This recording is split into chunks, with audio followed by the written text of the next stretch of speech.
Okay, so this is the first in a series of videos on the details of the skull, which is a major player in the axial skeleton. So for this particular video, we're going to look at the main bones that make up the skull. So the skull is defined as the entire bony framework of the head. So everything we see here would be considered the skull. The mandible is the lower jaw, which is part of the skull, and the cranium is the skull without the mandible. So looking at the main bones that make up the skull, we're going to see first the frontal bone, which is this entire area here, frontal bone.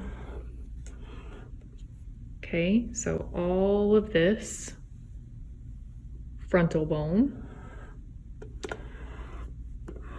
And then we have the two parietal bones. Okay, so a parietal bone here that extends from this line, which we'll talk about in a minute, all the way to here.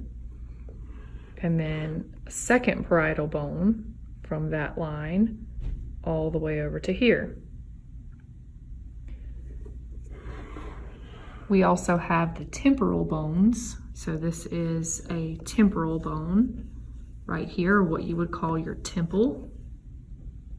So there would also be a second temporal bone on the other side. So all of this here, temporal bone as well.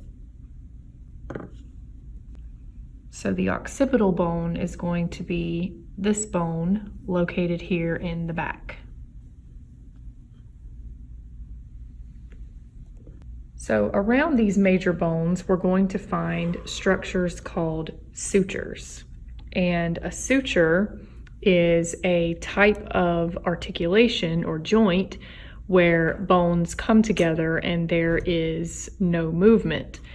So where our first suture is located would be right here. And this is going to separate the frontal bone, which was in the front, from our parietal bones. So again, the suture here called the coronal suture. Then we've got, dividing the parietal bones we just talked about, we also have the sagittal suture. Sagittal suture. On the back, we have this suture. It looks like an upside down U. It goes all the way around the occipital bone. So that would be the lambdoid suture. Then on the side of our skull, right around the temporal bone we previously talked about, we have a squamous or squamosal suture. So those are the prominent large bones and also the prominent sutures.